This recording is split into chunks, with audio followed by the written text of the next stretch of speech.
So today we're in Proverbs chapter 6.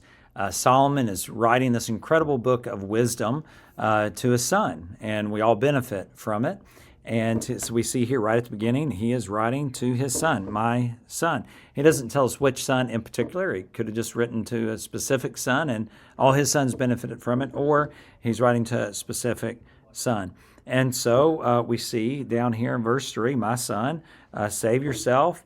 Come into the hand of your neighbor, hasten, plead urgently with your neighbor.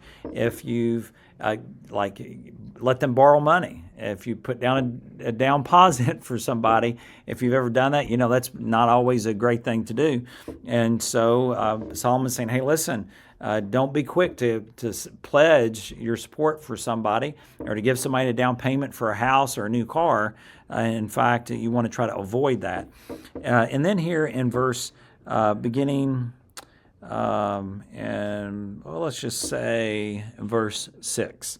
Verse 6, he gives us the example of the ant. And we're going to see this a couple times in the Proverbs, but he says, look to the ant, you sluggard. He's talking about someone who's lazy, someone who won't work. And he says, let's at least look to them, consider their ways, and be wise. So that's what Proverbs is about. It's about making wise decisions. Solomon's giving us some instructions here. He talks about that she will prepare bread in summer and food in harvest. So this is a couplet in poetry, and he's saying the same thing twice to make sure that we get it. Verse 9, how long will you lie there, O sluggard? When will you arise from your sleep? And I love verses 10 and 11. A little sleep, a little slumber, a little folding of your hands to rest. And what will happen to this person? Poverty will come upon you like a robber. Man, we see this every day. The Bible tells us in the New Testament, if you don't work, then you don't eat. We see all throughout Scripture, God gave us work as a gift, and there are good things that come to us when we work. Conversely, when we don't work, bad things come. And Solomon's pointing out to his son here, poverty will come on you like a robber, like an armed man. Basically, it will take your life. Down in verse 16, I just want to kind of point this out because this can be confusing to some people.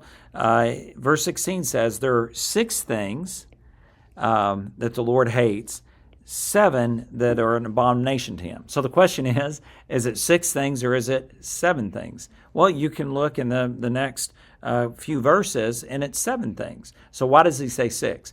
It's like rhetoric. It's a device used in poetry to create interest. So you have to remember the genre you're reading in order to understand things well. And so here he's going to list. He's going to give us seven different things. And then he ends his exhortation in verse 20. Once again, he is talking to his son about keeping his father's commandments, your mother's teachings, bind them around your heart, keep them close to you. And he begins talking again about the faithfulness of a husband, the faithfulness of a wife, and the importance of that faithfulness in marriage to be successful. Have a good day.